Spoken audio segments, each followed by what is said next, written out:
Born Chaos, Blood Rose Nights Book 3. Written by Keary Taylor. Narrated by Raven Wildwood.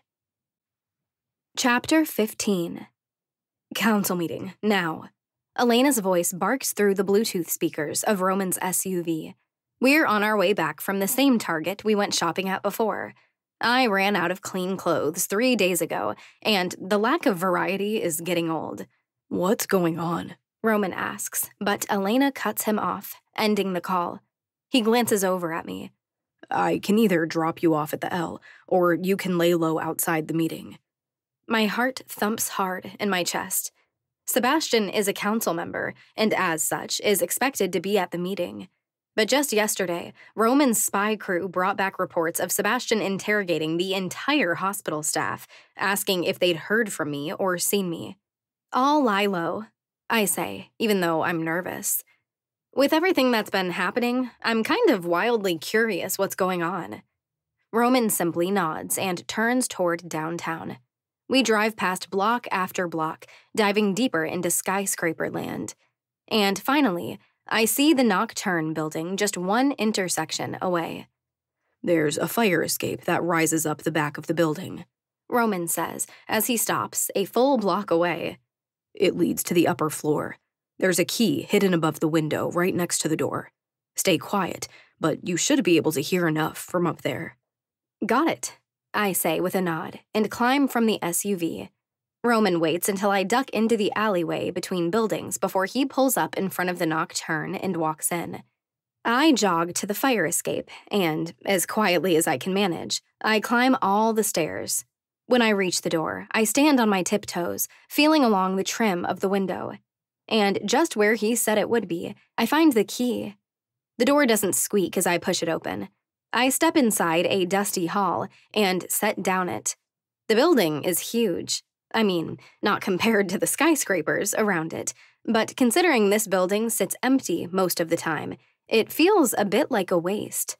We really should consider renovating some of these dusty offices into living quarters. Finally, I reach a railing, and if I were to look down, I'd see all the way down into the entryway. I stay out of view, though. My vampiric hearing is more than enough. Is he coming? Roman asks without hesitating as he steps into the ballroom. He should be here any second, Elena reports. There's venom in her voice. Is this about him? Roman inquires. No, Sigrid says flatly, and all of the nerves in my body flash cold. Just then, the front door is yanked open, and I feel him without seeing him. Sebastian sweeps through the entry before his footsteps echo off the wooden floor. Where is she, Roman? Sebastian growls. If you don't know, it's because she doesn't want you to know, Roman says coldly. I hear a scuffle, almost like Sebastian grips Roman by the front of his shirt, yanking him to him. I know you have her. I can smell her on you. If you want to keep your hands, you'll get them off me, now. Roman's words come out animalistic, low, dangerous. Tell me where she is, you bastard, Sebastian growls. Sit down now, or I swear to the dark I will rip your conniving little heart from your chest right now, Elena snarls. And I've never heard so much venom and vice from my best friend. There's a quick noise, as if Sebastian shoves Roman away, and then I hear the sound of chair legs scraping over hardwood. Why are we here? Sebastian snarls. I knew something was wrong when I woke this morning. Sigrid speaks.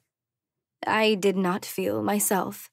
And over the past few hours, it has gotten worse and worse. It is as the others have said. I have joined the ranks of my son. I cannot access my gift. No. One by one, we're all going down.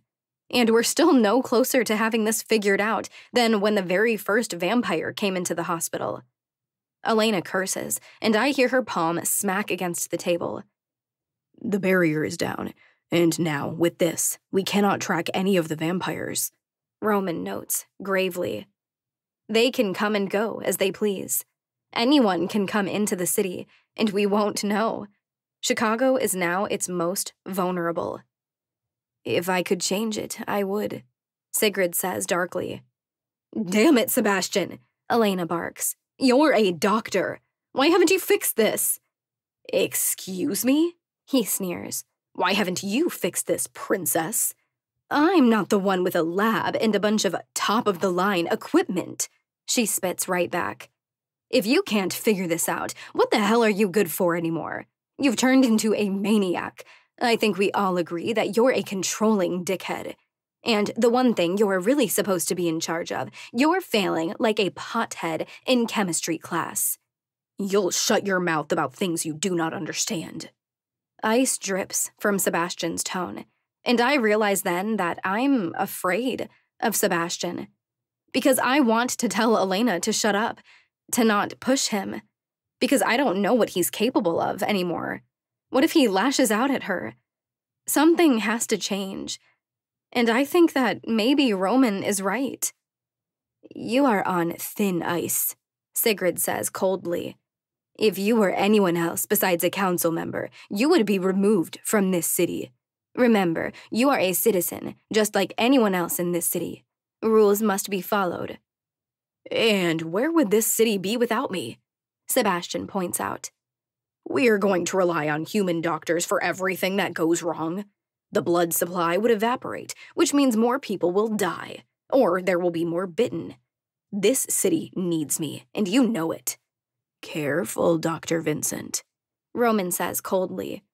You see yourself as more valuable than you are. You are not the only one capable of doing what you do.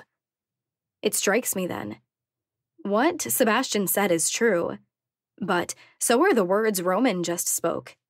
I'm a vampire. I'm a doctor, and I know pretty damn well how that hospital runs. But it isn't mine. Is that all? Sebastian barks. You just needed to deliver this disappointing news? That is all, Sigrid says, her tone dark and stiff.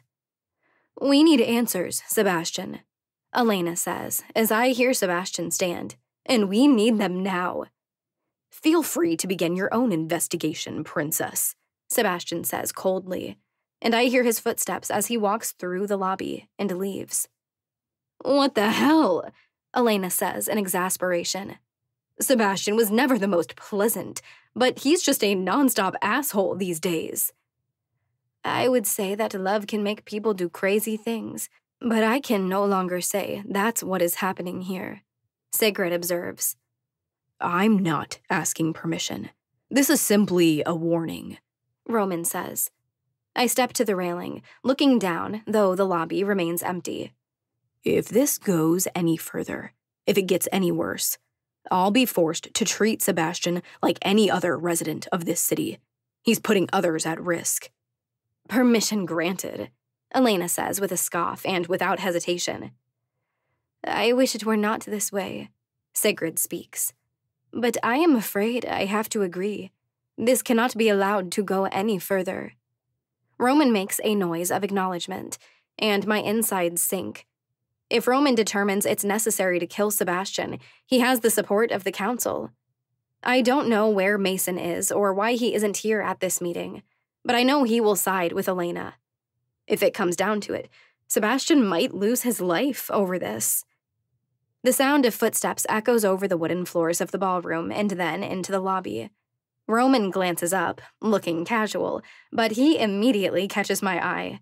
In just a second, the message is communicated. If I'm going back to the church with him, he's leaving now.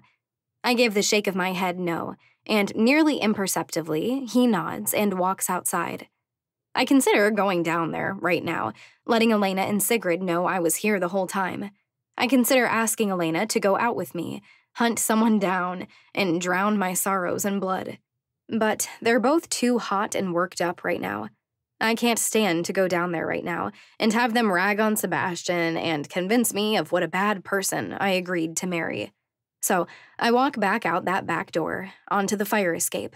I lock the door, and silently, I climb back down the stairs. I should go find someone to drink from. Maybe I could risk going to Roman Nights and finding a willing donor. But There's been enough violence and darkness for one day. I'll just let the thirst burn the back of my throat. I'll let it consume my belly. It's easier to focus on this pain than the other. I spend an hour wandering, and eventually, I end up at Navy Pier, staring out at the endless waters of Lake Michigan. I should head back. I wish I could say I was heading home, but I suddenly realize I'm homeless. For another week and a half, I don't have any place of my own. The wind picks up as the burner phone in my pocket rings. I pull it out to see it's Roman. "Where are you?" he asks before I can say anything. "At Navy Pier? Why?" Dread instantly fills me. What's wrong now? "You should come back to the church. Now," Roman says. And there's something nervous or unsure in his tone.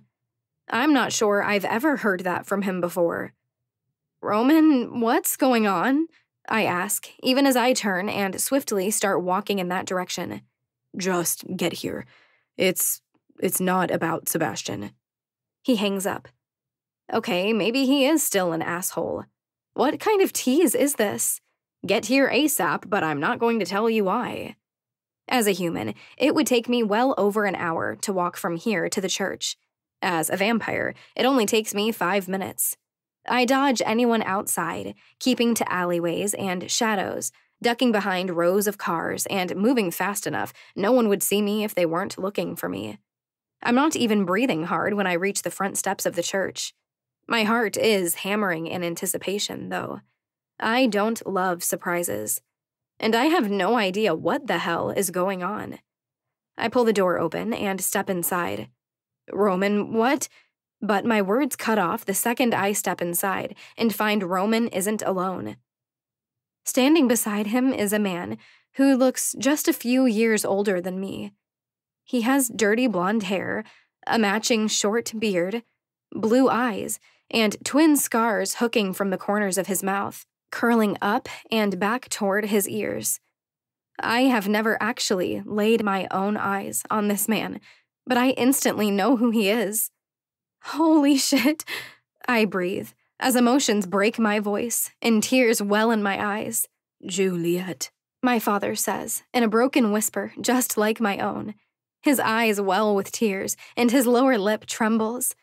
You're here," I say. My brain feels like it's spinning 1,000,000 miles per hour. I can't make sense of what's happening. Did I pass out somewhere on my way? Am I dreaming? Hallucinating? Stuck in Malcolm's view of the past? You're real?" "Pretty sure I am," he says with a tiny huff of a laugh. "But I can't." He shakes his head, and one tear breaks free from his eyes, rushing down his cheek. "It's been 28 years. I've been looking for 28 years, and here..." Sebastian and I talked about it once. I'd said that I didn't know how I would react if I ever found my father.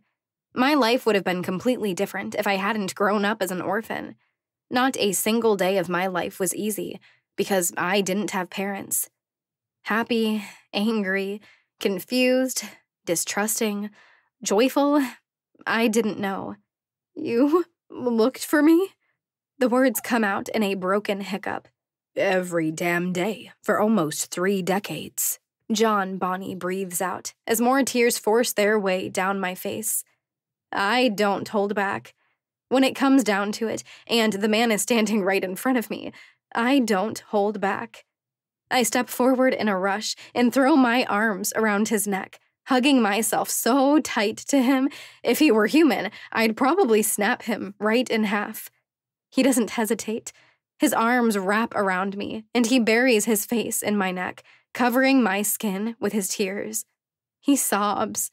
He doesn't hold his emotions back as a sob rips from his lips, shaking his entire body.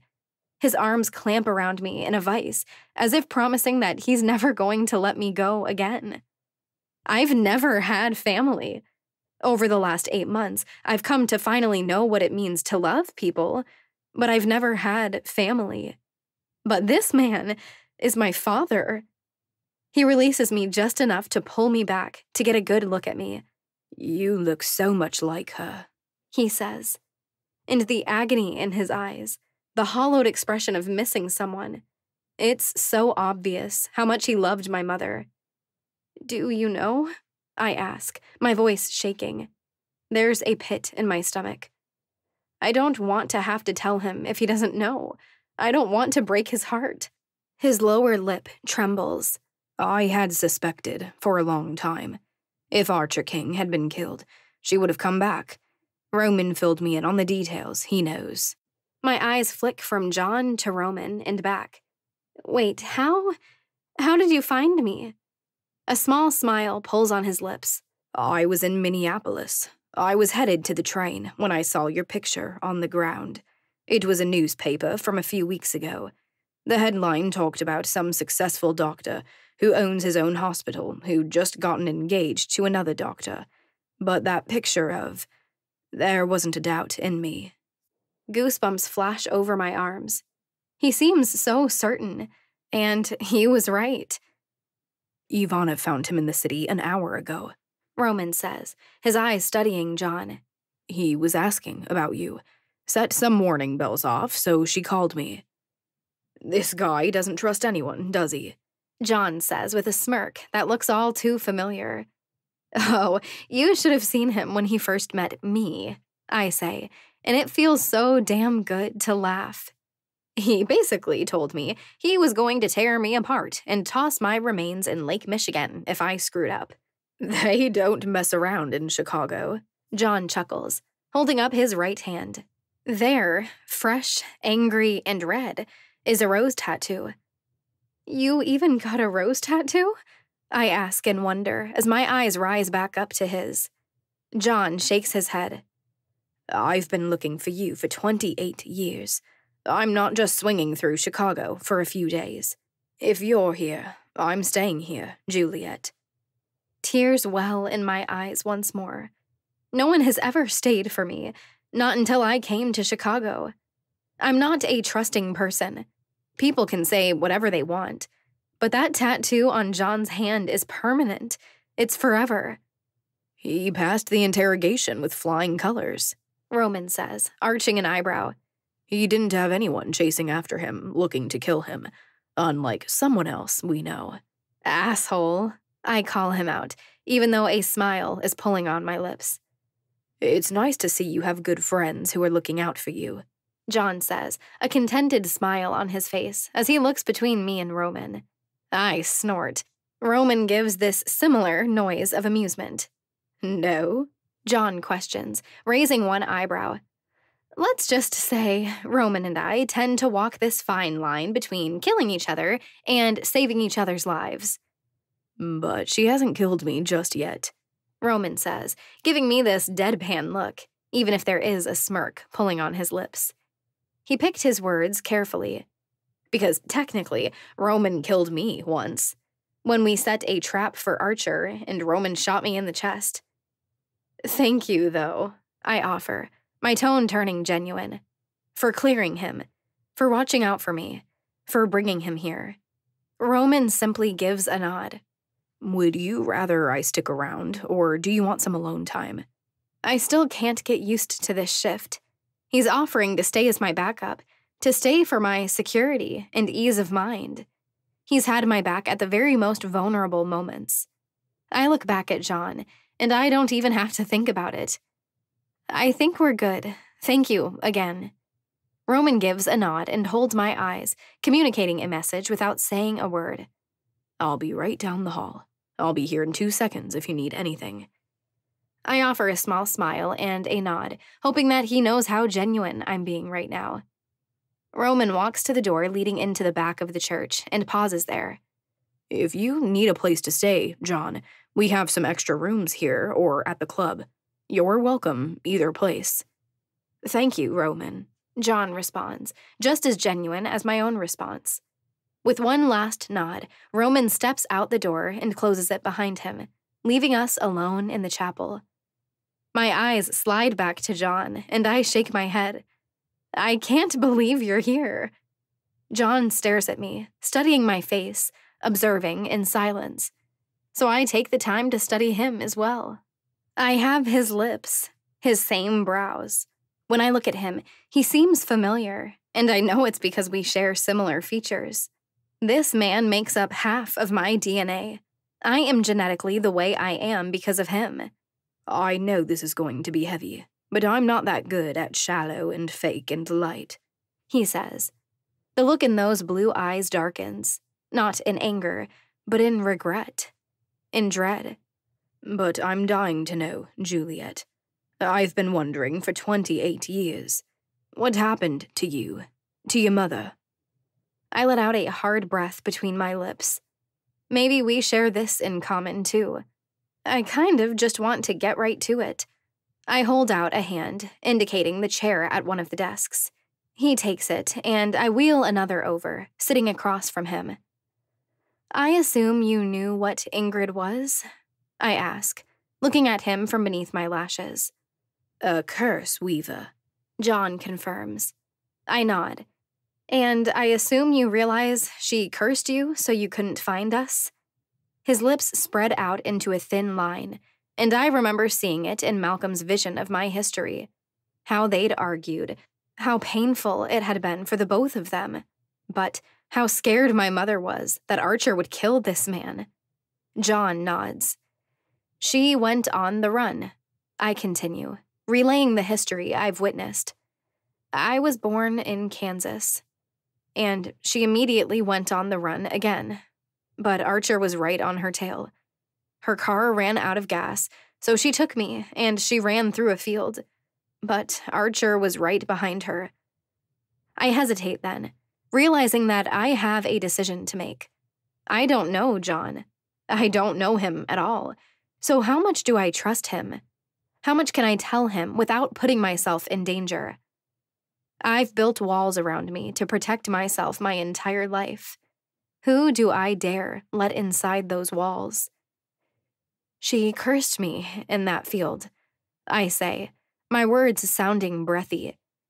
She cursed me so that I couldn't die. And when she knew Archer was just feet behind her, she snapped my neck. A curse slips from John's lips at the same time his eyes well heavy once more. He rubs his hand over his mouth, barely containing his emotions. To Archer, I was dead, I say through a thick throat. So he ignored me, but he took her gift, and then he left, leaving her body there on the side of a highway with a dead infant beside her. We were found a few hours later. The tears break free from John's eyes. They roll down his cheeks, even as more well in his horrified eyes. It's better to keep ripping the Band-Aid once you've started. The authorities declared Ingrid a Jane Doe, I push on. I guess she didn't have any ID on her, and her prints weren't in any systems. So they buried her. And I was put into temporary foster care while they tried to find my father. This information would destroy just about any parent, and it's evident that this is what's happening to John. He shakes his head, never once removing his hand from his face. I was kept under temporary status for a few years while they waited for someone to find me. I move along. My throat is tight, my stomach is in knots. By then, no one really wanted the bitter little kid with a snarky attitude. I stayed in the system until my 18th birthday. I took off that very same day. John curses again and finally removes his hand. His eyes are totally bloodshot, his cheeks stained with tears. I'd gone back to Norway when she disappeared on me, and I knew Archer was trying to track her down. I thought she had gone back to Norway. She had family there, family who could help protect her. But when I finally tracked them down, it was weeks past your due date, and they told me they hadn't heard from her in months. It must have been awful, loving someone so much and then having absolutely no idea where they'd gone. To not be able to find them.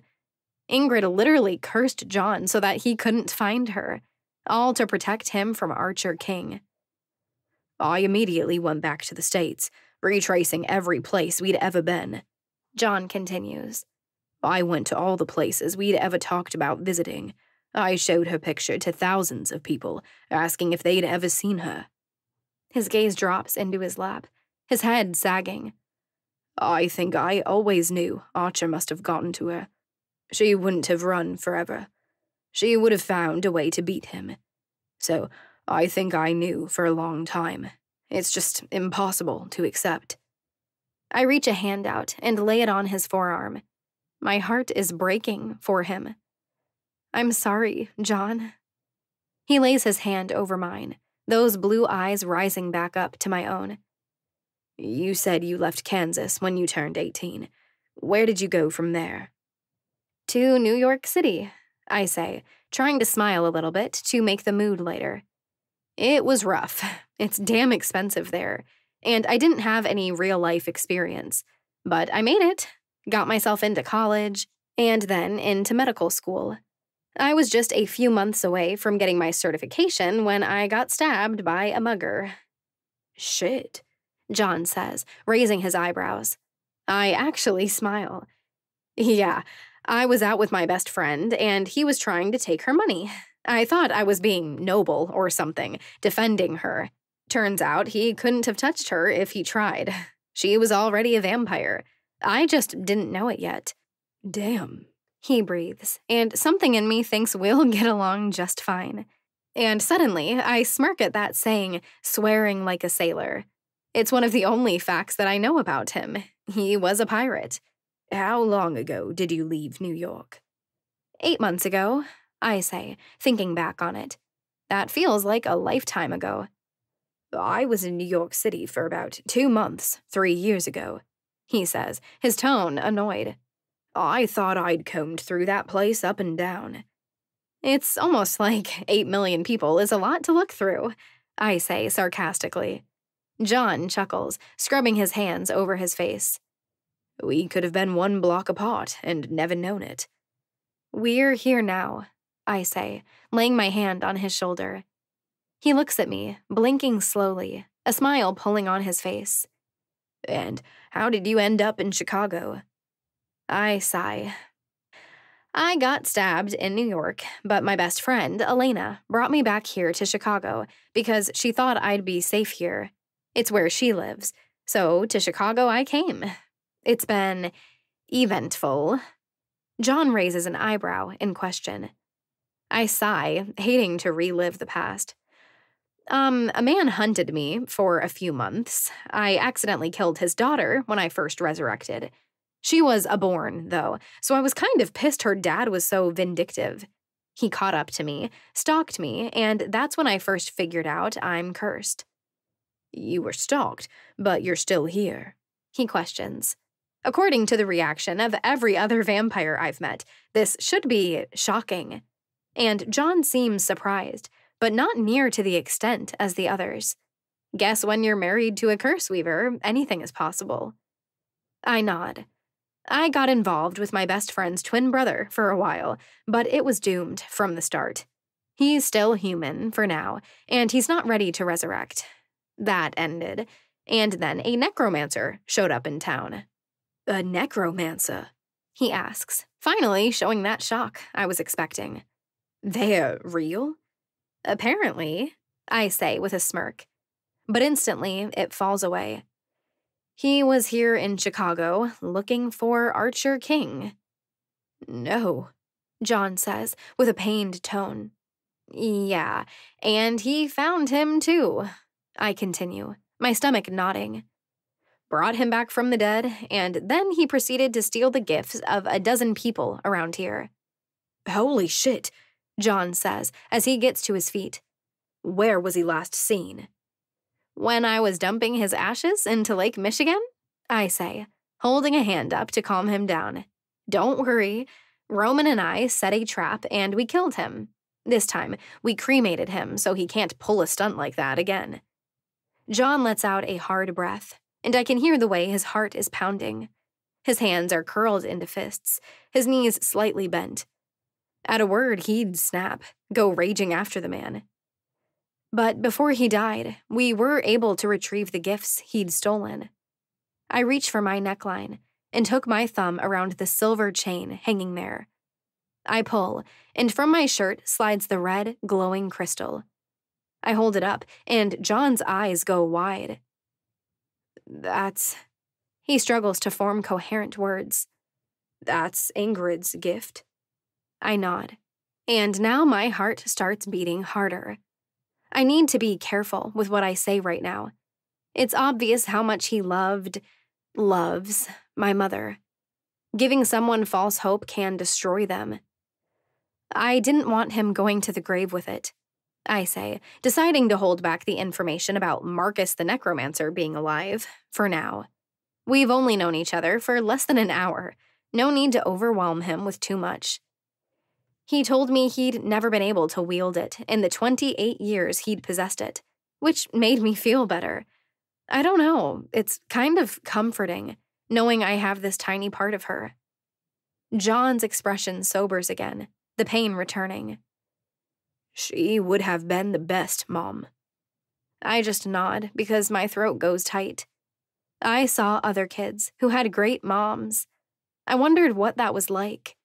I had imagined baked cookies and being tucked in at night, back to school shopping and laughs in the car. I didn't know any of that. I am so sorry, John says, shaking his head. If I were a better person, maybe I'd wrap my arms around him and try to make him feel better. But I can't right now. This is hard. So damn hard. We take what life gives us, right? I move on with a slight shrug. And it turned out okay. I never thought I'd end up in Chicago, but it turns out this was the best place I ever could have landed. And you met your fiancé here? John asks, trying to move on, too. And a cold drop of anxiety and fear and pain slips down my spine. I did, I say through a tight throat. We worked together for a few months. He helped me get my certification, but we're not engaged anymore. John's brows furrow at that. What happened? Some people's protective instinct is so strong you can pick it out without even knowing the person. John is like that. Darkness creeps into his eyes, and I see his hands curl into fists. He wasn't the man I thought he was, I say. And they're some of the hardest words I've ever spoken. Sometimes loving someone isn't what's best for you. In the end, Sebastian and we weren't good for each other. John slides forward, taking my hand. I'm so sorry, Juliet. That must be incredibly hard. My insides are too tight, like my skin has shrunk in the dryer. My eyes drop to the floor, and I nod. Yeah, I say, hoarsely. But we move on, John says, drawing my eyes back to his. Because what else can we do? I nod. I think he gets it. Life is hard. Life isn't fair. But in the end, all we can do is keep going. I'm really glad you're here, I confess. Me too, Juliet, he says softly. Chapter 16. Getting to know the father you never thought you'd meet isn't a straight line.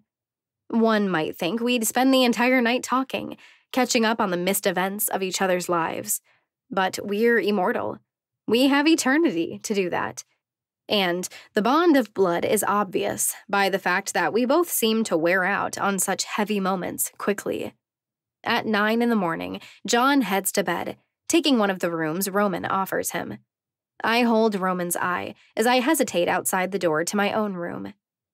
Thank you, I say again.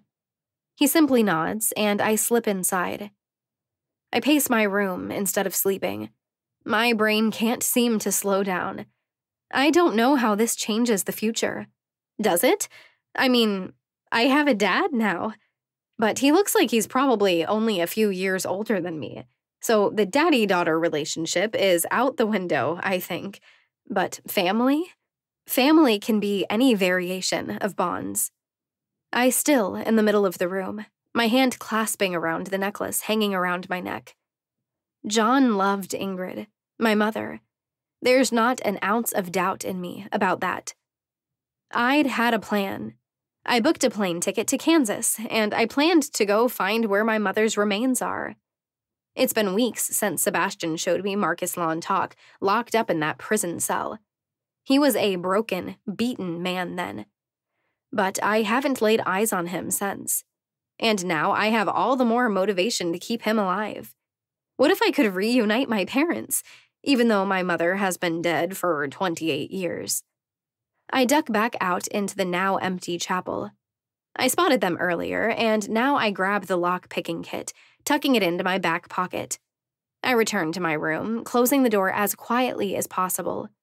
I grab my sunglasses from the dresser and put them on. I pull the heavy drapery back from the window and swing it open. And then I climb through and set toward the sidewalk through the side garden. I've only been there once, but my memory as a vampire is pretty damn sharp. My feet point in the direction of the warehouse without any question. This winter feels endlessly long. I don't really get cold anymore, but I'm kind of sick of the wind and the rain and the snow. The thought of spring has me wishing time would hurry up. I'm getting tired of these slushy sidewalks. The industrial buildings grow shorter and scarcer. The train tracks go everywhere. The sound of people grows more infrequent, and the noise of equipment gets louder. And just a few minutes later, I spot the worn-down warehouse. The door shrieks loudly as I pull it open. The smell is overwhelming. Old tires, scraps of wood, ancient furniture. Dozens of doors break off to either side of the narrow hallway that stretches in front of me. I set off on the long trek toward the end of it. Sebastian had keys to get into the door I'm looking for. Unfortunately, I'll never get my hands on those, but I did grow up having to take what I needed to survive. I pull the picks from my back pocket and set to work. Just 5 seconds later, I hear the lock click, and I push the door open. It shocked me the first time I saw it. There's a 5-foot-wide strip of space just inside the door, and then there's the reinforced glass wall. Beyond that, it's a prison cell. In shock, a figure sits up on the cot pushed against one wall. With wary eyes, Marcus, the necromancer, watches as I step inside and close the door behind me. "I wondered if I'd ever see you again," he says, and I'm reminded just how young he is. He was no more than a teenager when he ran with Archer and his cult the first time. He's still younger than I am. I needed to see if Sebastian had kept you alive, I say, crossing my arms over my chest. The situation has changed a bit, so I needed to make sure. "Can you really count this as living?" Marcus says with disgust. He looks around his cell, and I have to agree. He has a toilet and a sink. There's a shelf against the back wall, and it's stocked with non-perishable food. "I think the man's plan is for me to live out the rest of my life in this tiny hellhole. But trust me, I'll be dead long before I become an old man in here." And I don't doubt it. No one can survive forever in these kinds of conditions. Has Sebastian come to check on your injuries? I ask, moving on because I haven't figured out what to do about this present situation. Resentfully, Marcus nods. He's still casted up, and still will be for another week or two. But the bruising has gone down to nearly nothing.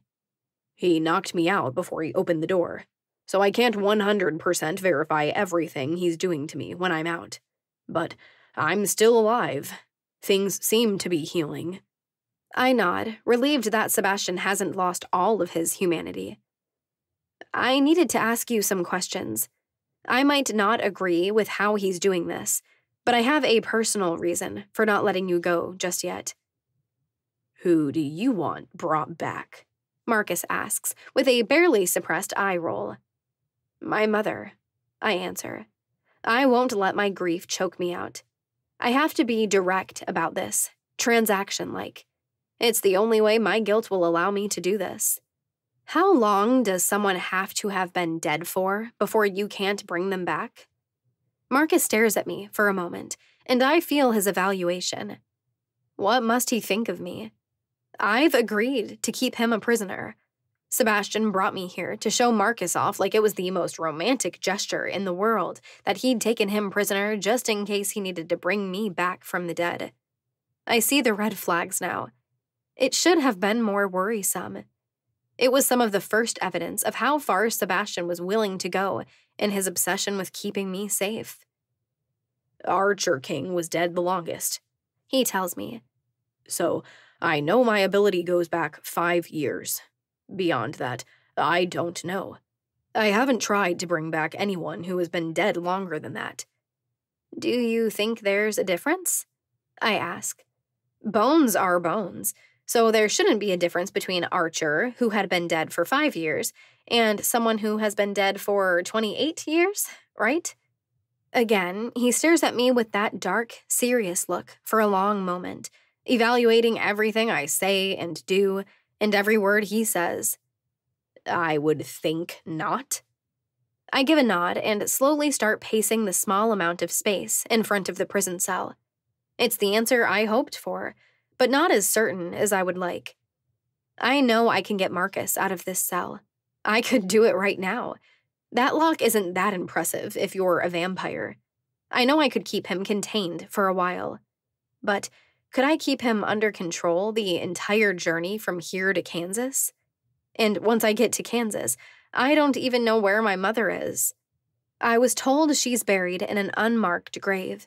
How will I be able to tell her bones from anyone else who isn't marked with a headstone? He's not so different from Archer, you know, Marcus says. And my eyes rise back to meet his. Archer took what benefited him, what he wanted. The man you love isn't much different. My stomach sinks, and it makes me hate myself all the more. I knew there was darkness in Sebastian. Long before I fell in love with him, I knew he'd had pain in his past. I knew he wasn't always black and white, and I loved him all the more for it. I accepted this. I knew it was happening. Sebastian showed me Marcus as his prisoner with pride. I think that says something about you, don't you think? Marcus asks. I don't know what to say. I don't want to think on it any more than I have, so I turn and step through the door. I'll be back for you at some point, I say, as I glance back at him just once, and then I lock the door behind me. Just as I set off down the hall, the burner rings from my pocket. Mason? Elena's sick. He cuts me off before I can say another word. She's burning up. She's coughing her brains out. Juliet, it's finally got her. One curse after another slips from my lips as I turn and start running. I practically burst through the door, the hinges shrieking in protest. I don't pace myself as I point toward downtown. I don't put on a show for any human that might see me. I'm a blurred dart streaking down the sidewalks. Where are you? At the tower, Mason reports, panic rising in his voice. Do I take her to the hospital? No, I blurt instantly. She and Sebastian had a blowout at the meeting. There isn't much he can do for her anyway. I'll be there in 5 minutes. Juliet, hurry, he begs, fear in his voice. I end the call and pull my hood over my head. And without hesitating, I streak into the first drugstore on the corner. If the cashiers see a blur raced past them, they give no indication. I rip down the aisles and reach the door to the actual pharmacy. I'm lucky it's a Sunday. It's locked, but with a twist, I break the knob and push it open with my hip. I comb through the shelves, through the refrigerators. I start stuffing things into a bag. Fever reducers, anti-seizure medications. Finally, I am the luckiest woman in the world that they have one. I grab a portable ventilator. Only 20 seconds after breaking in here, I'm streaking back out the front doors like I was never even here. I'm not even breaking a sweat or breathing hard when I explode through the front doors into the lobby. Elevator's open. Go on in, Poe instructs immediately. I dart inside and smash my hand to the close button. Not Elena. Not Elena. One by one, the vampires in this city are getting sick. And there's nothing we've been able to do to stop it. We have over 24 vampires in comas lying in the ICU at the hospital. And as far as I know, Sebastian is no closer to knowing how to cure them and wake them up. And we have no idea what's causing this. I can make Elena a tiny bit more comfortable. But there's nothing I'm going to be able to do to stop what's coming for my best friend. Finally, the elevator dings at the penthouse level. When I step out, I see the door to Elena's is wide open, and Mason calls out to me from inside it. I follow the sound of Elena's coughs and gasps all the way back to her bedroom, and there, I find her lying on her bed. "Elena," I call as I drop the bag and ventilator on the bed beside her and pull her face toward me. Her skin is blazing hot, and her eyes are red, black veins sprouting from them. "Juliet, I can't," she gasps, trying to suck in air. "I can't breathe. She can't breathe." "It's going to be okay," I promise her, even though I know I absolutely shouldn't. "I'm going to figure this out. I will. Mason, hand me that syringe." He combs through the bag and hands me what I asked for. I plunge the needle into the fleshy part of Elena's arm. But only 1 second later, Elena's eyes roll into the back of her head, and her body starts shaking uncontrollably. "Elena!" Mason cries in terror, gripping her by the shoulders. "She's seizing," I say, grabbing the next vial, something to stop it. I inject that into her arm, only able to hold her still enough because of my superhuman strength. "She's going to fall unconscious in a minute or two, so just be prepared." "Unconscious?" Mason questions, his tone rising with fear. "You mean, like a coma?" "That's exactly what I mean," I say as I work. "This is textbook with all the other cases. I'm going to have to put her on a ventilator to keep her breathing." Tears prick my eyes as I watch my best friend thrash on her bed. Her eyes seem glazed over, even though they're glowing so damn bright. Her head presses back into the pillow, her heels digging into the mattress. "Can't you do something?" Mason demands. His panic is rising. I shake my head. "The injections will kick in soon. Her fever will come down, and the other will help with the seizing to stop. But other than that, we don't know what this is yet." "That's it?" Mason asks. I hate that look on his face, like he's so completely disappointed in me. Like, for the first time, he's finally seeing me as the good-for-nothing orphan no one wanted to adopt from the trailer park. "You can't do anything else?" But I don't answer because Elena suddenly stops, the seizure over. She falls flat against the bed, her limbs limp now. I don't hesitate. I rip open the tubing and set to intubating her. I hook up the machine, handing the plug to Mason. And just a minute later, the soft hiss of the ventilator pushes oxygen into her system. "We've run blood tests, we've done MRIs," I say. But anxiety and self-hatred are climbing up my throat. "We've scanned, and we've tested. There has to be answers somewhere, but we haven't found them yet." "This can't be it," Mason says, shaking his head. "There has to be something you missed, something you haven't thought of.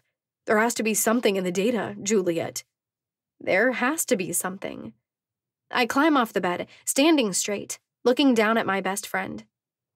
"There isn't anything you can do for her right now. She should keep breathing on her own, just keep her comfortable." "Where are you going?" Mason demands, as I stride for the door. "To get answers," I say. I walk out Elena's front door and go straight for the elevator. I turn when I press the button to go down, catching Mason's terrified eyes. "I'll figure this out, I swear." But I know I'm making promises I shouldn't as the door closes, cutting off my view of him.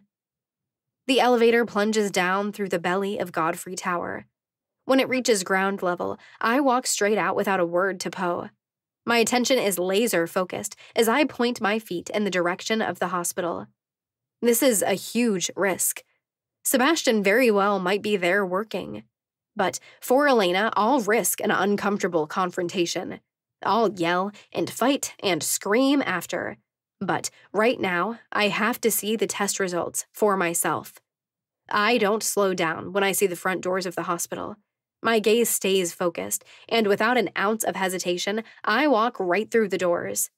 It's quiet in here. Being the weekend, it's essential crew only, and they're all in the swing of things on the morning shift. So I breeze past the door that lead to the ER. I go straight past the locker room. I don't even stop at Sebastian's office. I go right for the stairs and climb all the way to the 8th floor on the top level. All the lights are off up here. Every door is closed. All the equipment is quiet. Everyone that works on this floor only works weekdays. So, down the silent hall, I pad toward the lab. I step inside and close the door behind me. It's a good thing I see perfectly in the dark. It might alert someone that I'm in here if I had to turn the lights on. But I cross to a filing cabinet and start digging until I find what I'm looking for. I pull out Tabitha's file and that of the first man who came in sick, patient 0. There's a huge steel-topped table in the center of the room. I lay the files there, spreading out all the paperwork. They both have high levels of carbon dioxide. Both have slightly elevated levels of vitamin D, but not enough to cause a problem. It's not the actual sun that causes a problem for vampires. It's the fact that our eyes remain fully dilated all the time. It allows us to see in the dark, but it also means bright light is wicked painful. But the carbon dioxide, it's almost like they all have pneumonia. Like, due to the lack of oxygen, their carbon dioxide levels are high, which leads to the seizures. Their brain scans seem normal to me. Their blood cell counts seem regular. I sink into a chair and stare at the ceiling. Even if they have some weird vampiric type of pneumonia, what the hell could cause that? What more could we test? We've run every lab screen in the book. We've looked at their nervous systems. We've combed through their brains. I climbed to my feet again and searched the lab equipment. I don't know what I'm looking for. There are microscopes and processors, but I've never worked on this end of things, so I don't know what it all is. But I just pray that looking through everything will jar some idea in my brain. I walk around the perimeter of the lab. My eyes scan through it all. In the corner of the lab, I find a note on the table. What it says is insignificant. P1 test 945. It's the handwriting that catches my eye. We were together long enough that I know it's Sebastian's handwriting. The letters are loopy and dramatic, a sign that he's from a different time. My eyes slide down to the filing cabinet below the table there. I go to pull it open, finding it locked. And something sparks in the back of my brain. I break the lock in 1 second, barely exerting any effort. I pull the drawers open. Inside, there are dozens of files, neatly organized, each labeled. Another sign of Sebastian's work. He's a complete neat freak. I pull out the first file. It's documentation from a patient I remember from last summer. I set it aside and pull out the next. This one is blood work from Dr. Holmes. I had no idea he had colon cancer. The dates from the reports are from only 2 weeks ago. No wonder he's retiring. He needs to start treatment ASAP. Patient after patient. I'm not sure what makes these patients so special that he keeps their records in his own personal locked cabinet. As far as I can see, there are no connections between them, and nothing looks particularly unique. I even find a file on Rick, Sebastian's bodyguard, who was stalking me, who I made leave the city. What he was looking for in Rick, I can't tell. Everything looks perfectly normal. The filing cabinet is now half empty, and as I pull the next file out, I see a piece of paper lying on the bottom of it. And everything in me chills as I read the words. My hands shake as I grab it and lay it down on the countertop. It's in Sebastian's handwriting, just like every note in these files. No gifted, no vampires, no threat to Juliet. My heart stops in my chest.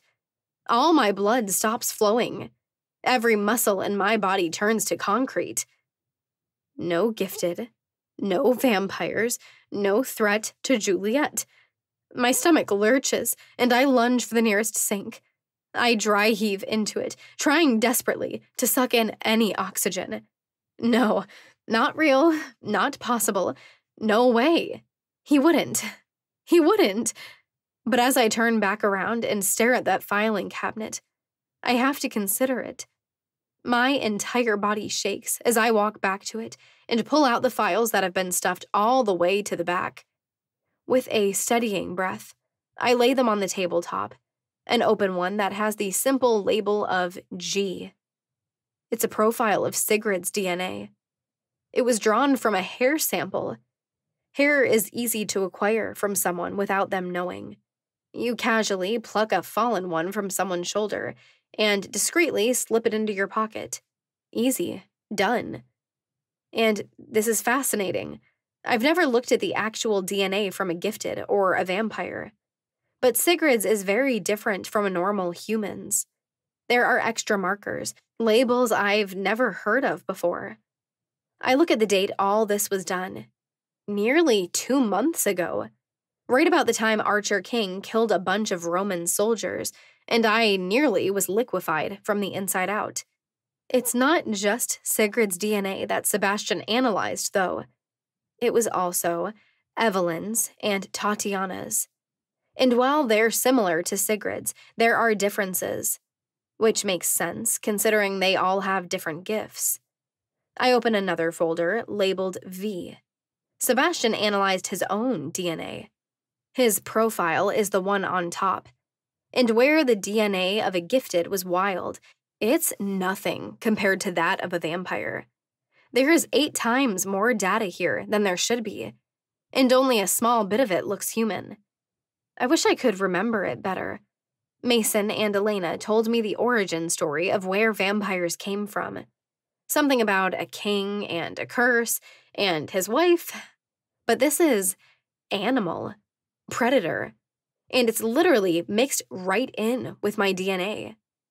There's also a profile for Roman and several other vampires I don't know. Unlike the gifted, there are no variations among the vampires. They all look the same. I pull out the next folder, and everything in me sinks. Pneumonia, at least 105, lack of oxygen, leads to carbon dioxide buildup, increased levels, 5 new patients. My hands start shaking, and within seconds, they're trembling so hard, I can't read Sebastian's notes anymore. No. But as I digest the information, a cold breath whispers down the back of my neck, yes. It was Sebastian. This is proof. Proof that Sebastian is responsible for what has been happening to Sigrid and Warren, Tabitha and Elena. I file through the pages faster, my eyes skimming the information, the research pages, the handwritten notes. He tested a dozen different methods on how to immobilize a vampire and freeze a gifted. And it seems he was successful. And it hits me. All those days Sebastian said he had to work extra hours on a year-end review. He was lying. All those days he was here, in this lab, creating whatever it was he used to numb the gifted and put the vampires into a coma. No gifted. No vampires, no threat to Juliet. A curse slips from my lips. And he did this because of me, to protect me. A hand comes to cover my mouth, and angry tears well. Why?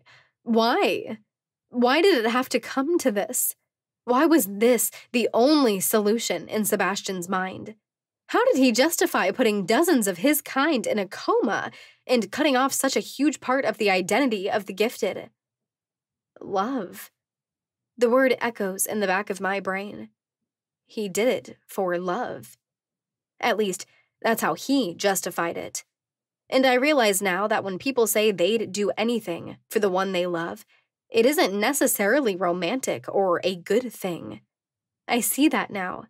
Sebastian would do anything to keep me. But this isn't love. This is complete and utter obsession. This is about control. A noise from downstairs pulls my attention to the door. I stand there, frozen, for a solid 30 seconds, listening.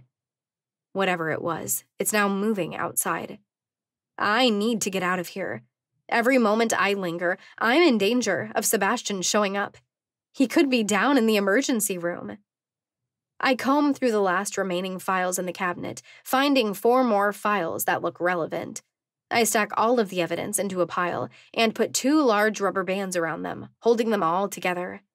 I feel like a damned coward, but I don't dare go back out the way I came in. I don't know how I could face Sebastian right now, knowing what he's done and how far he's gone.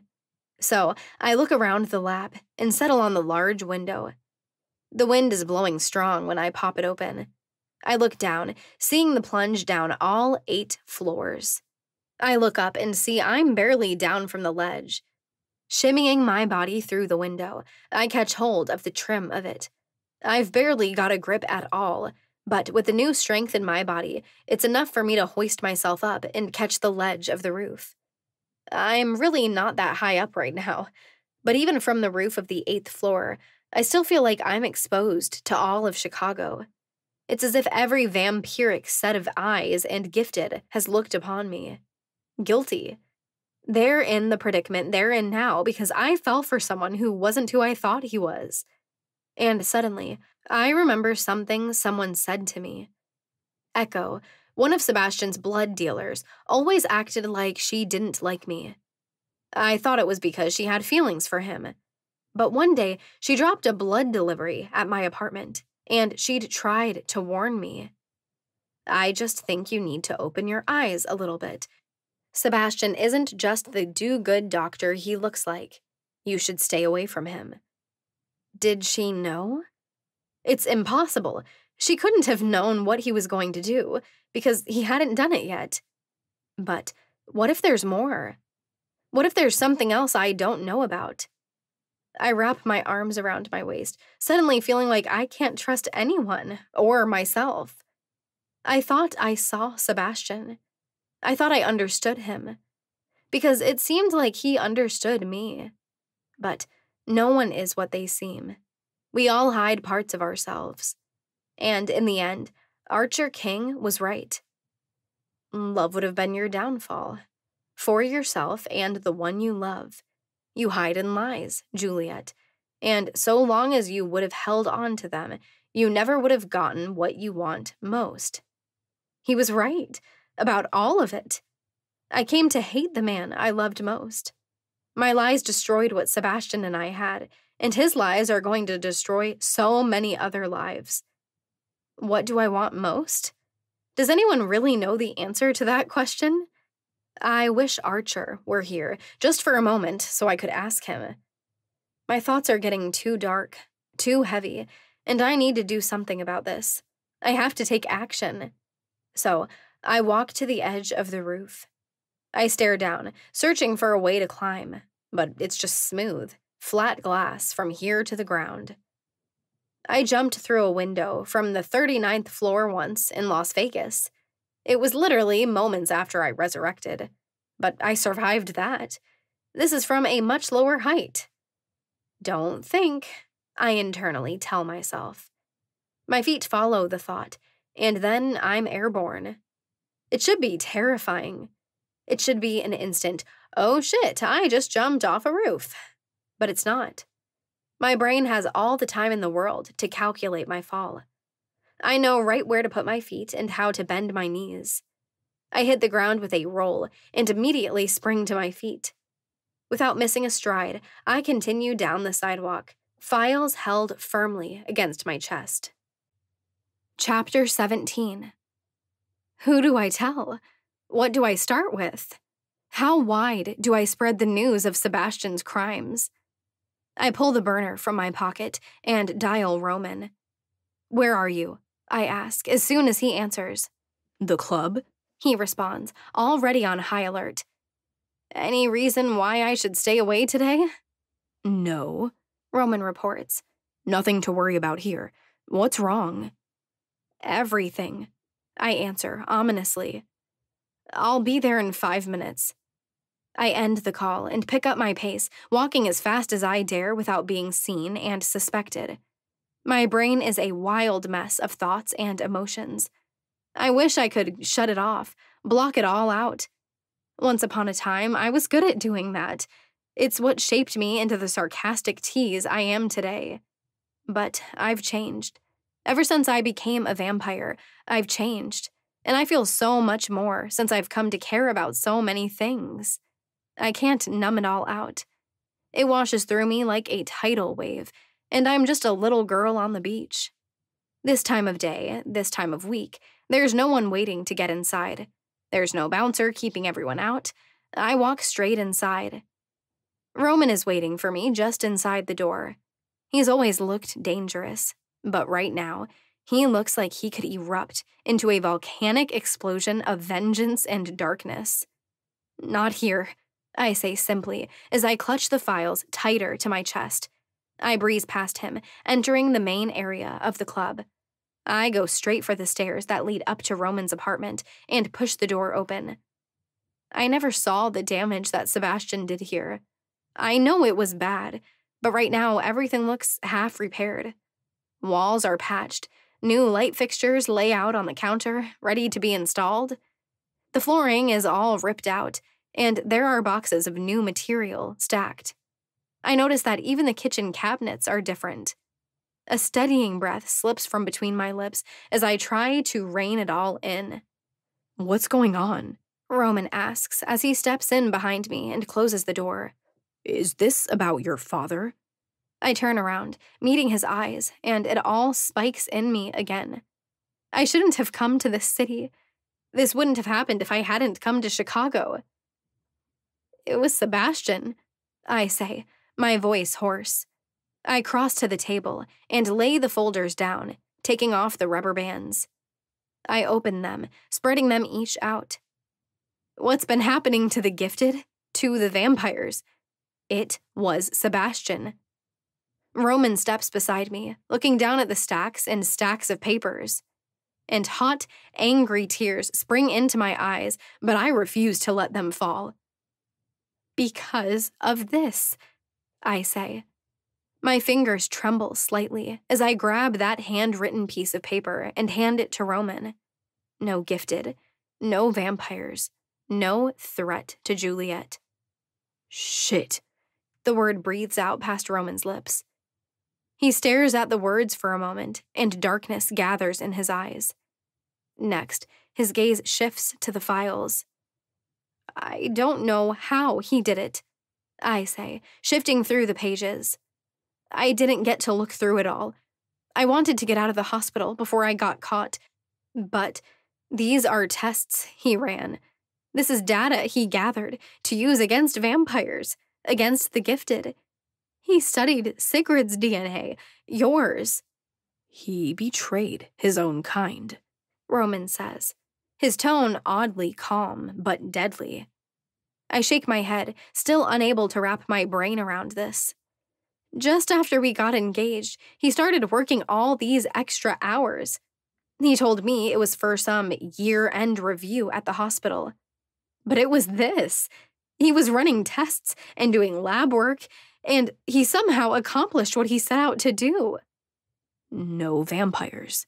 Roman reads off the note. "There's dozens lying in a coma in that hospital, and more are going down each day." And the gifted. They're losing their gifts so quickly. Half of them are moving out of the city, I say. No gifted. No threat to Juliet. Roman finishes as his eyes rise up to me. Pablo tortured and then killed you, or nearly killed you, as far as Sebastian knows. Archer liquefied you. Every time your life has been in danger, and every time you've died, it's been at the hands of a vampire or a gifted. So I guess he's right. Except he's not, I explode. What the bastard is forgetting is that for 18 years, I was abused by humans. I've lost control of my emotions and my senses. I pull my shirt off, looking down at the scars that line my body. I've been beaten. I've been chased. I was left to burn alive. The vampires and the gifted who killed me had their reasons. But the humans, they were just assholes preying on an innocent little girl who couldn't defend herself yet. And those hot tears escape as I look up at Roman. My chest is heaving, and I can't get enough oxygen. His eyes trace down my body, taking in the scars. He's seen them before. This isn't the first time I've been in front of him in nothing but a bra. But it's the first time I've ever hinted at where the scars on my body came from. No one is ever really safe from anyone, I say, as I reach the crest of my anger and grief. And we can do our best to protect the people we love, but not like this. I jab a finger into one of the files. Never like this. Roman holds my gaze for 2 entire minutes in complete silence. And for once, it's nice that someone doesn't immediately try to comfort me or try to fix my problems. He doesn't try to hug me. He doesn't immediately swear vengeance for me. He allows me to feel this grief, to experience the mental shift, to get this closure. We can't wait anymore, I say, my words coming out rough and quiet. Sebastian has to be dealt with before anyone else gets hurt. Agreed, Roman says simply. So, how are we going to do it? I ask. Roman's hands come to his hips, and his gaze shifts off to the side. We should consult with the rest of the council. Elena is the latest victim, I say, as my eyes slide closed in grief. Mason is with her. They're at Godfrey Tower. And Sigrid is dealing with the loss of her gift and the fallout from the other gifted, Roman concludes. It's just you, Roman, I say, as I look back at him. And you, Juliet, he reminds me. You've been involved in every important event since you arrived in this city, and I know the Godfreys and Sigrid would trust any decision you make. No one has ever put much confidence in me. I was the screw-up when I was a kid, a teenager. And then I lived in a city with millions of others, and no one cared about me at all. I was just another stem in the haystack. But everything is different here. We need to get Sebastian to tell us if there's an antidote, I begin. I pray to anyone who listens that what he's done isn't permanent. I hope he's not gone that far. If we can get him to explain how he did it, he can tell us how to fix this. So we need him alive, Roman concludes, which affirms that death was an option until this point. And detained. We have a cell in the basement of the church. It's capable of containing a vampire. Roman never ceases to surprise me with his resources. I nod. I think our quickest and easiest way to get this over with is for me to be the bait. I'll call him, tell him I want to meet. You have your soldiers ready, and we jump on him as soon as we can. Roman nods in agreement. I can have a crew together in the morning. Think you'll be ready by then? I nod. Any great ideas where I should suggest we meet? Not somewhere public. This could get messy, Roman says, considering. I'd suggest the Nocturne, but I don't want him thinking the rest of the council is going to be waiting for him there. Let's just do it here. You think he'll come? I ask. Roman shrugs. He's obviously beyond desperate. If you're going to be there, I think he'd go just about anywhere. Which should sound pretty damn romantic, except it's not. All right, I'll call him an hour before. My chest is tight. My brain feels a little oxygen-starved. I want to scream and cry and run away. I want to rewind everything over the past few months and make it all right. But I can't do any of that. I can't fix it. I can't change the past. This isn't your fault, Roman says. His voice is low, rumbling. But there's something grounding about it. It's so sure. It's so determined. You did nothing wrong.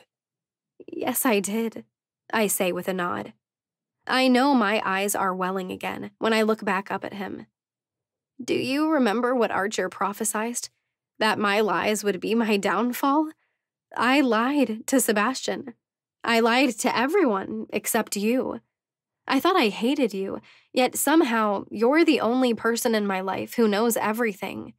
I did screw this up with Sebastian, and this is my fault. Tears streak down my face freely now, and I've never hated myself so much. I'm screwed up. I'm a horrible person. I was twisted and beaten from the time I was a little kid. My mother cursed me with the inability to die, but she just cursed me in general, to a life of misery and constant disappointment.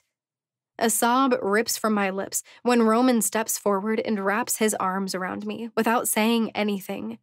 He pulls my head to his chest, enveloping me in his strength and warmth. I press my forehead to his chest, and one sob after another rips from me. But just as I'm about to completely and utterly fall apart, the glass behind us shatters, exploding in toward us, washing us in utterly blinding sunlight.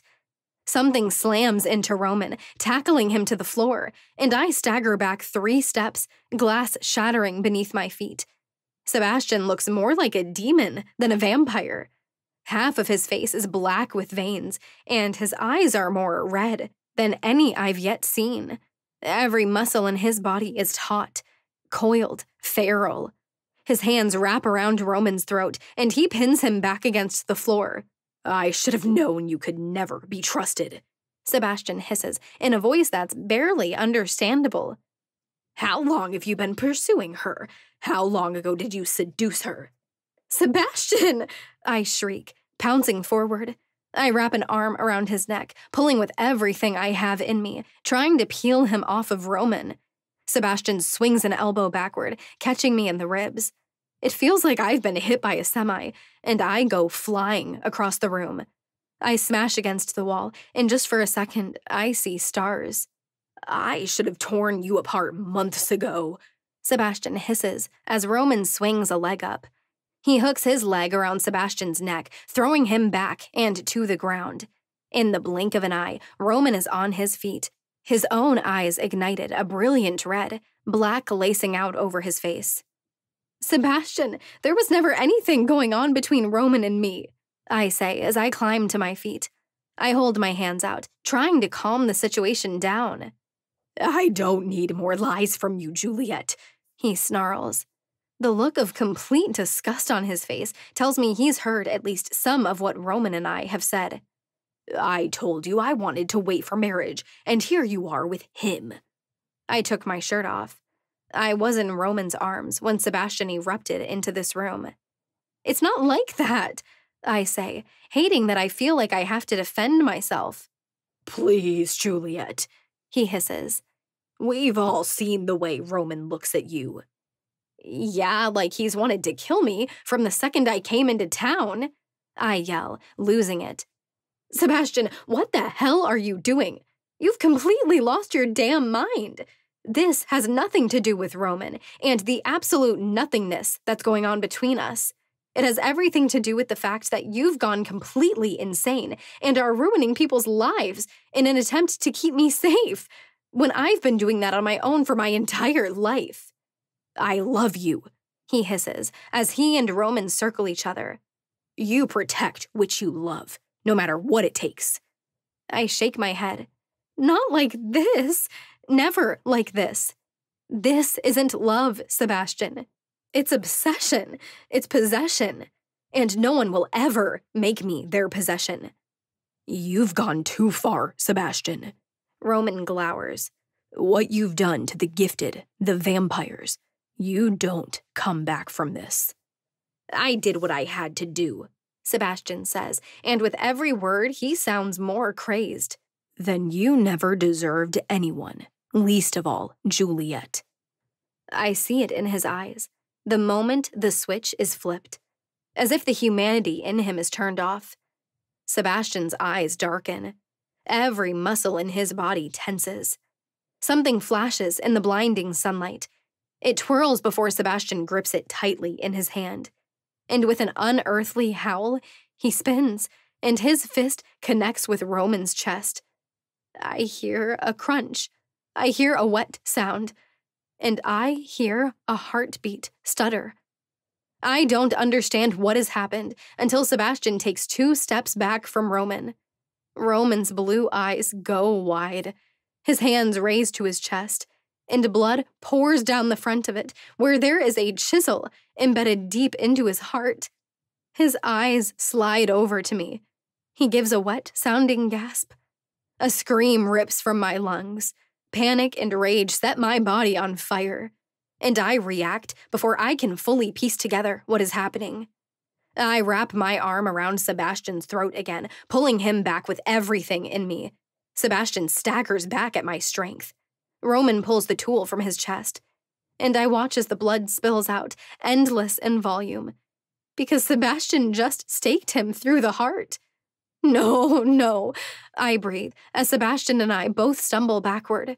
But no matter how I plead, I watch as Roman loses his strength, as he begins to fall, as his skin turns gray. Roman! I scream as horror fills me, and I realize what's happened. Rot in hell, asshole, Sebastian snarls. I shove Sebastian aside as Roman hits the ground. The entire world feels eerily silent as I stare at those eyes, which gaze at the ceiling, blank, empty.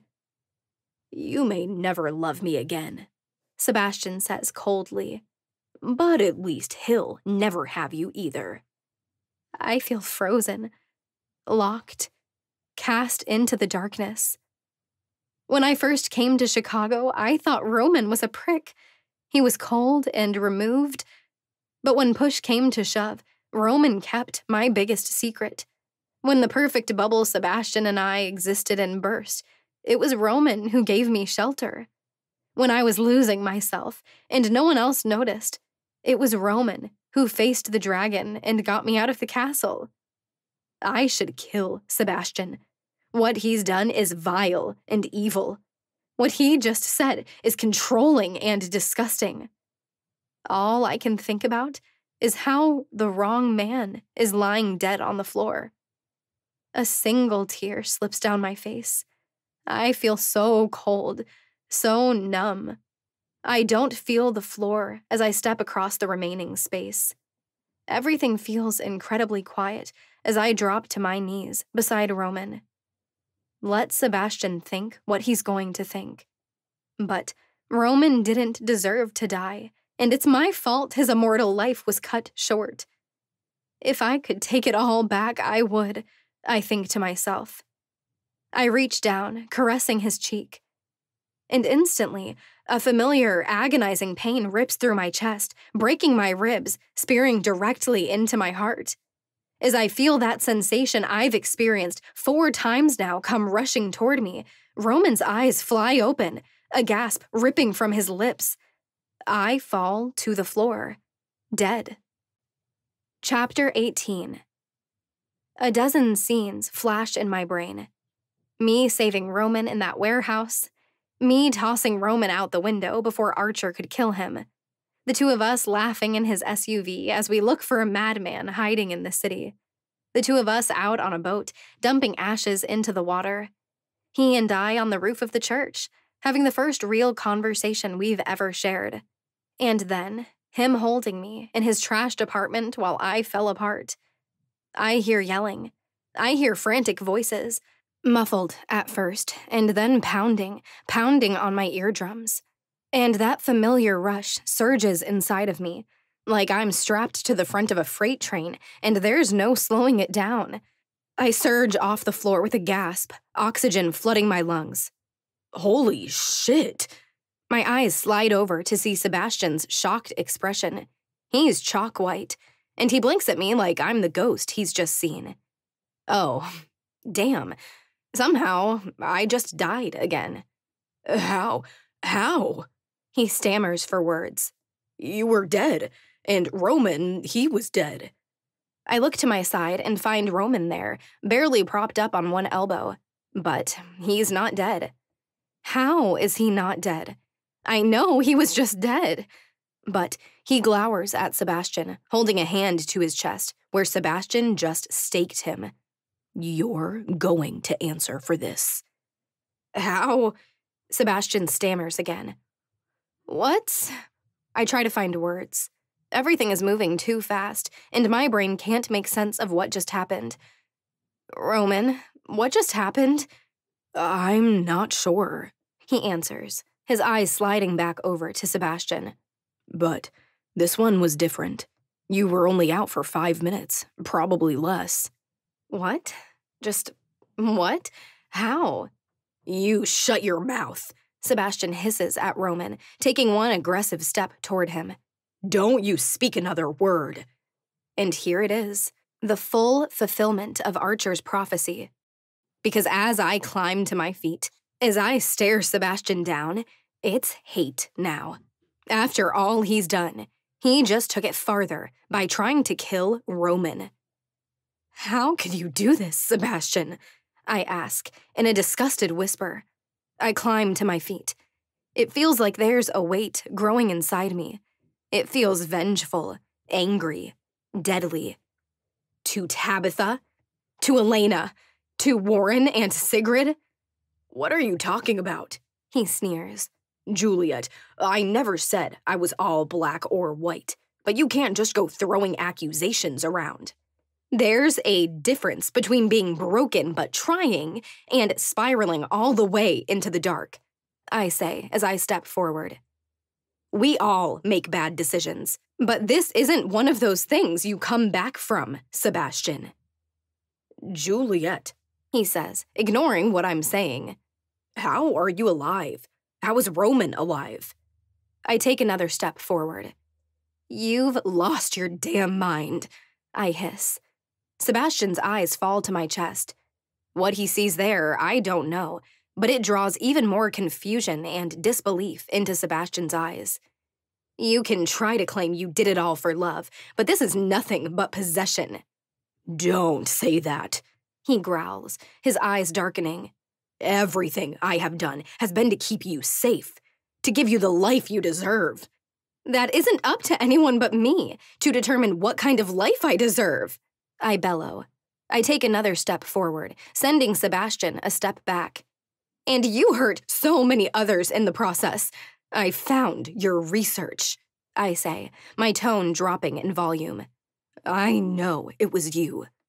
Sebastian's expression slackens just a bit. Juliet, Roman warns from behind, but I can't stop now that I've started. I know you're the reason all those vampires are in a coma, why Sigrid and all the others can't access their gifts. Before you point fingers in only one direction, I'll point out this, Sebastian says, his tone hardening. You've lied to me again. The change in his demeanor is almost like a physical thing, like I can see him turning the tables. You never needed a necromancer to bring you back from the dead, did you? I did what I did with Marcus for you. You could have told me, but you didn't. My blood chills, because I know I'm not innocent.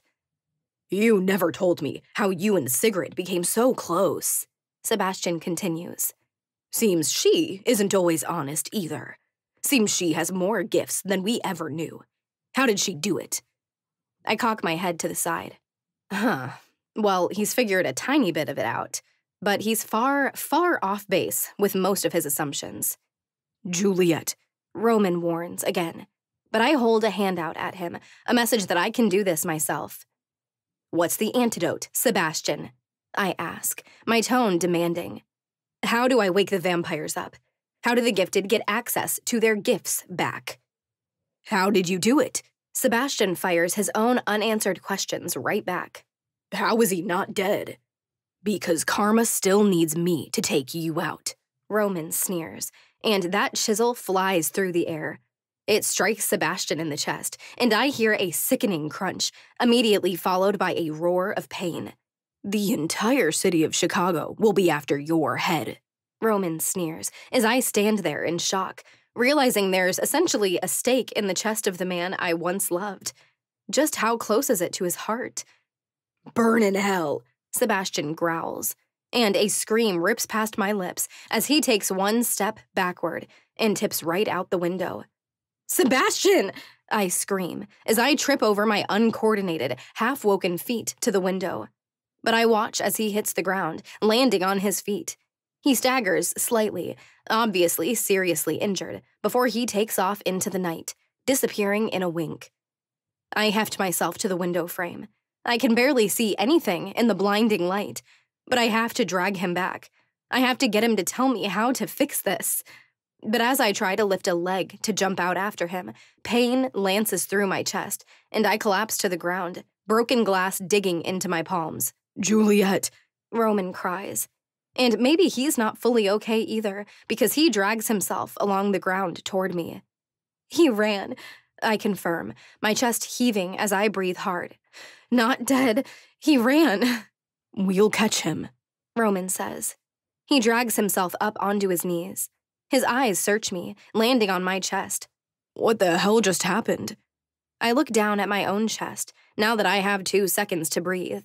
There's no evidence of a hole in my chest, but there's a trail of blood, dripping down from the exact same spot where Roman was staked.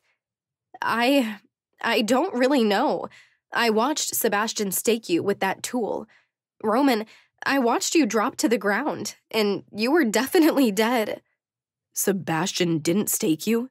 He asks, totally ignoring the impossibility of what I just said. I shake my head. Felt like it, though. I touched you, and then I trail off, recalling the exact order of things. I touched you. It felt like I had just been staked, and then you did this insane gasp and woke up. Then I was out, dead, just like all the other times. Those blue eyes of his stare at me intensely, his brows furrowed. You touched me, and then instantly I woke up, and you died? I hesitate for a second, thinking back through it all once more. Yeah, that's exactly what happened. And you're sure I was dead? He asks. Well, didn't it feel like it? I ask, impatiently. I don't know, Juliet, I've never died before. He snaps back. And maybe I've lost my mind a little bit, because a little laugh comes out. I slide my fingers up into my hair, knowing I look like an insane, crazed mess. What's happening?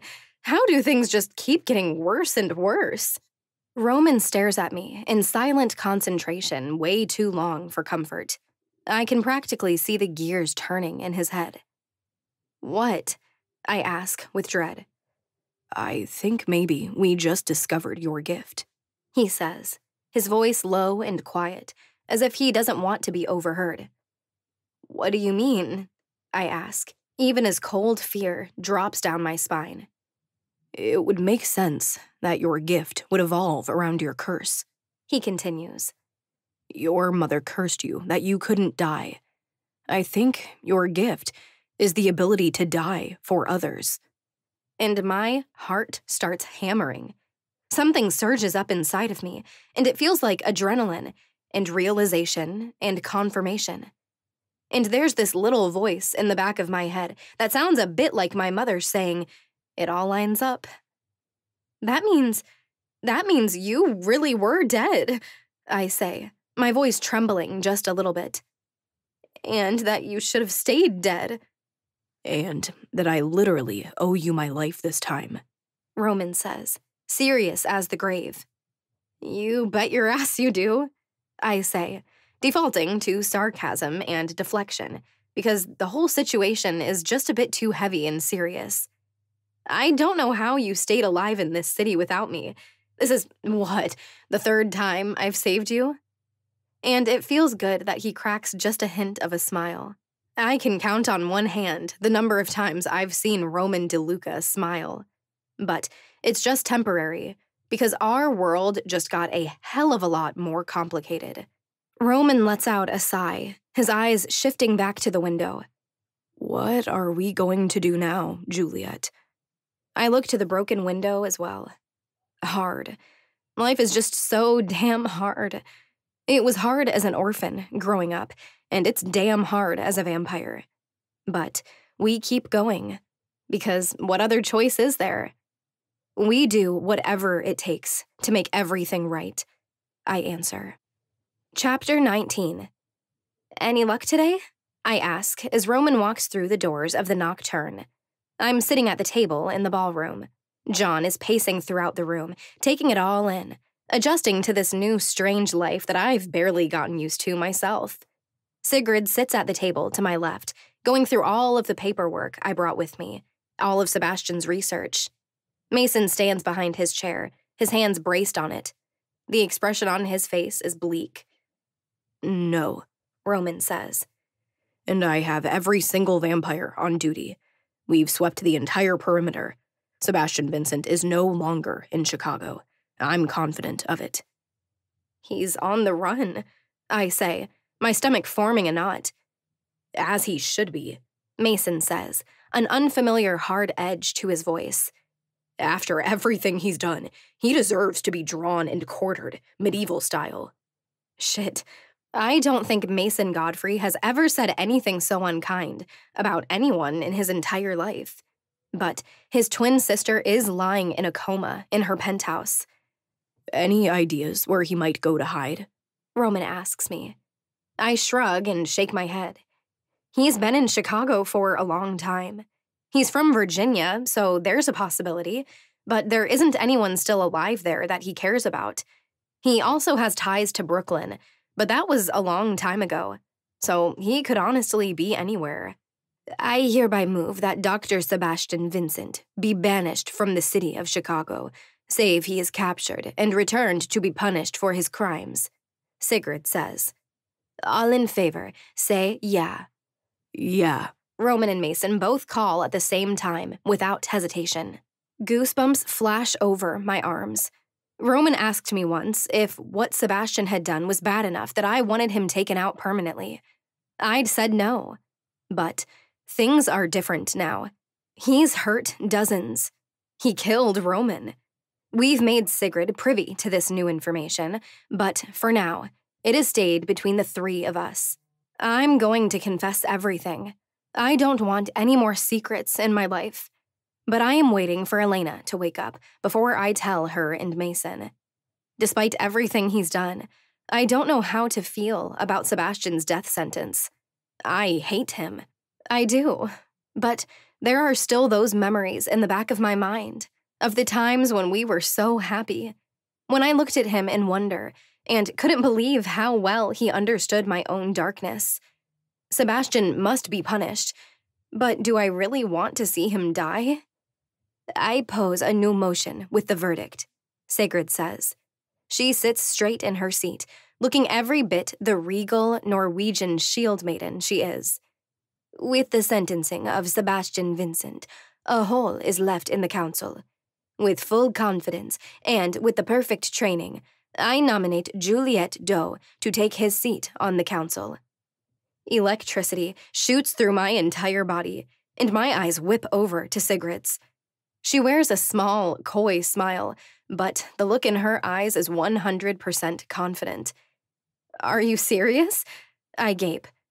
All those who approve say yeah, she says, without breaking eye contact.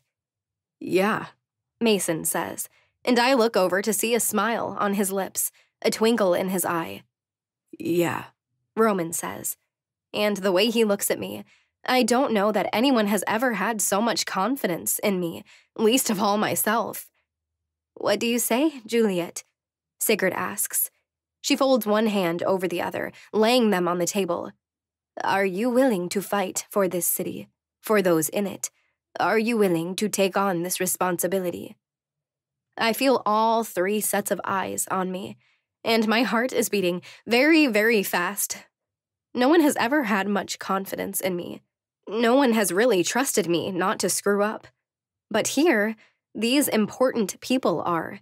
Here are these leaders asking me to take on a mantle that affects the entire city. My eyes slide over to John's. He stands across the ballroom, watching me with blue eyes that match my own. And there's this look of pride glowing from him. I'm probably going to screw it up, I say as I look back at Sigrid. But I'll give it my best shot. She lets out one of her famous, singular laughs, face upturned to the ceiling. I have every confidence in you, my dear. You've been given refiner's fire training since you stepped foot in this city. Congratulations, Mason offers, and I can't help but feel comforted just looking at him. He's the best person I've ever known. Thoughtful, caring. He saved me in so many ways. He paid off my suffocating medical school debt. Even though it was basically pennies to him, it was crushing to me. He helped me get back on my feet.